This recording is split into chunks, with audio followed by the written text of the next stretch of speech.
Hello, I'm Dr. Symeon Rodger, and welcome to this 5-part series about how you will yet again fail at your New Year's resolutions and why. Now, if you're watching this later at any other time of the year, please don't worry because it will still be 100% relevant to you. Now, I'm not saying you will fail to discourage you, far from it. The truth is, I want you to succeed more than anything. But in order to succeed, you have to know exactly why you've been failing and you're likely to do so again. How do I know? Well, after obsessing pretty much about all aspects of human performance for over 40 years and coaching thousands of people worldwide toward their goals over the last 20 years or so, I can definitively tell you the following. At least 90% of my clients had absolutely no written objectives when they first came to me. So once I prompted them to write down their objectives, at least 30% of them had far too many objectives. Objectives, goals, whatever you want to call them, you should never really have more than 3 to 5 principal ones. Now, at least 50% of them were wrongly identifying which of all those objectives was actually the single most important.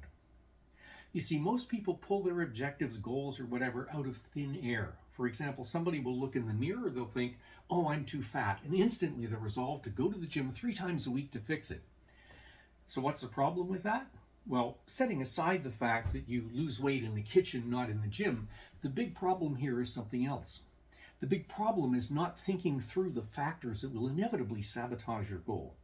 And by not doing this, you're inevitably setting yourself up for failure and therefore for a huge hit to your self-esteem, sending your self-esteem into yet another downward spiral. And I would spare you the pain of that, so please pay attention.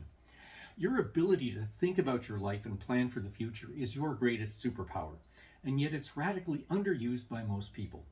In fact, the simple act of understanding where you are in each area of your life versus where you want to be in that area can give you an enormous sense of purpose, renewed energy, and most of all, clarity. Clarity brings with it hope for your life and an optimistic outlook, and even more so an orientation toward the future. And all of these correlate strongly with the habits and outlooks of people who feel fulfilled, happy, and successful in life. By contrast, the absence of clarity and energy, the presence of a pessimistic outlook, these correlate strongly with being stuck in repetitive patterns and feeling like a victim. Now, if lacking clarity, energy, and optimism describes you at this moment, please don't panic. You're far from alone, and most of us have been there at some point. Best of all, it's possible to change this. How do I know? Well, partly because you're breathing, but partly also because I've seen so many people do it, and I've done it myself.